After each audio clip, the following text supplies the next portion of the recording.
Un poco para revisar la historia, hace 50 años un grupo de jóvenes liderados por el doctor Thomas Petty describió, describieron 12 pacientes que tenían como características principales que diferentes insultos, trauma, infección, neumonía, pancreatitis, producían un cuadro clínico similar, caracterizado por un inicio agudo, hipoxemia refractaria al oxígeno, infiltrados alveolares bilaterales en la radiografía de tórax, muchas veces indistinguibles de un edema agudo pulmonar, una disminución de la compliance o distensibilidad. Inclusive hicieron una descripción de la anatomía patológica, describieron membranas Hialines como marcador de anatomía patológica y propusieron hasta un mecanismo fisiopatológico de alteración del surfactante pulmonar, lo cual generaba colapso.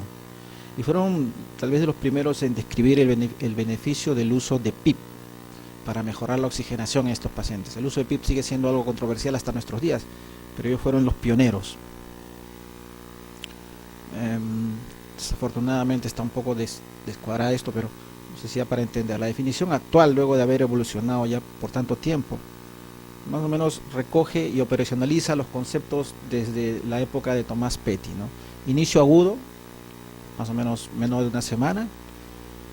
Infiltrados bilaterales, aquí hay que descartar que no sean por otras causas, ¿no? Que el edema sea de origen no cardiogénico, ¿no? Y tal vez lo más importante de esta definición nueva es que gradúa la severidad en función de la oxigenación, ¿no? Con un índice bastante simple de medir a la cabecera del paciente, que es la relación PO2-FiO2.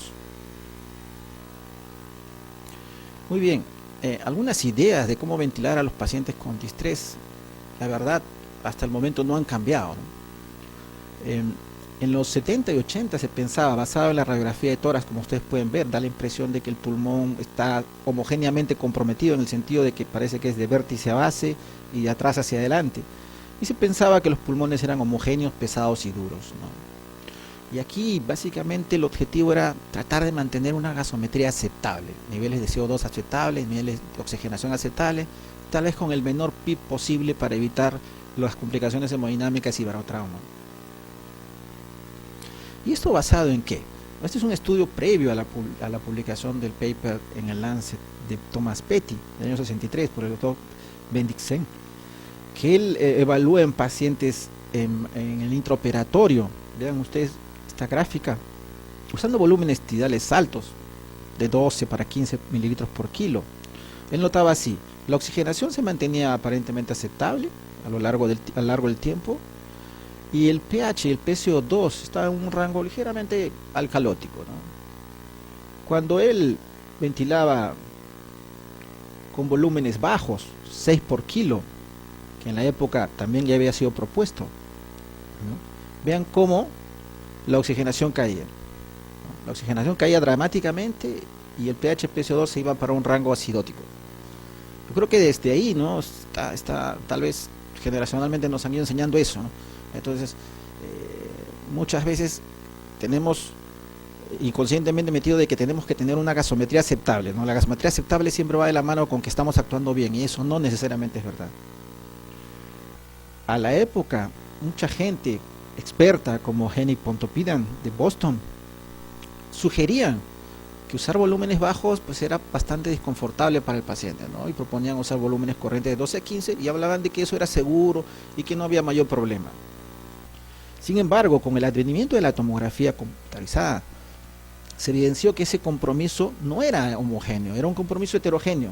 Este pulmón edematoso, ¿no? Era un edema, recuerden, un edema agudo no cardiogénico, pulmonar no cardiogénico, producía el peso del pulmón edematoso, generaba una presión que comprimía y colapsaba las bases y hacía una redistribución, ¿no? Del tamaño funcional del pulmón. Esta redistribución se manifestaba de la siguiente manera. Ven ustedes aquí, en el medio una tomografía dinámica y aquí un poco los diferentes compartimentos que se han ido creando. Aquí más a la parte anterior tenemos una zona que casi son alvéolos funcionalmente normales y estos alvéolos están sometidos al riesgo de ser sobredistendidos, lo cual se conoce como volutrauma. Conforme vamos descendiendo acá, tenemos alvéolos inestables que se abren y se cierran durante la respiración. Algunos están totalmente colapsados.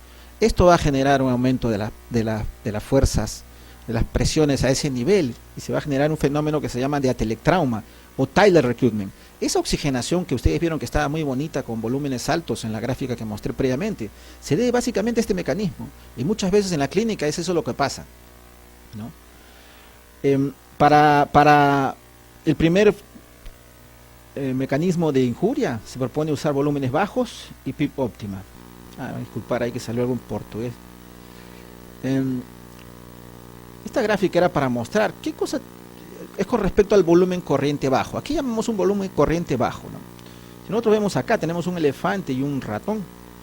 Y lo que tienen en común es que su volumen corriente es 6 mililitros por kilo. Independientemente de la especie y el tamaño, eso es algo más o menos que se cumple en los animales.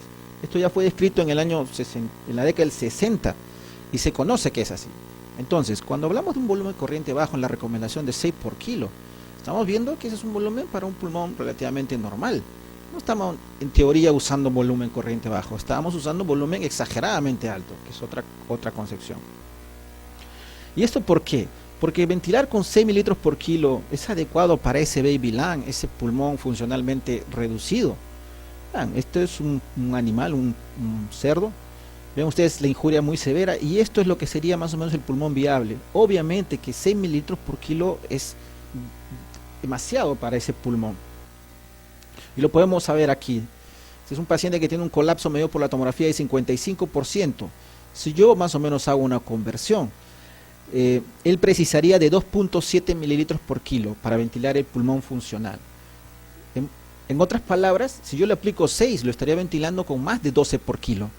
Entonces, si yo creo que con 6 mililitros por kilo ya estoy actuando bien, muchas veces no es así. Para entender un poco mejor de qué es esto del tamaño funcional, debemos recordar algunos conceptos fisiológicos. Esta es una lámina del libro Fisiología Respiratoria de Nan, en donde vamos a definir lo que se llama complacencia específica. Es un pulmón funcionalmente normal que habíamos mencionado, es un pulmón que tiene una complacencia específica normal. Aquí yo tengo los dos pulmones y en este ejemplo la compliance, que sería volumen entre presión, sería de 0.2.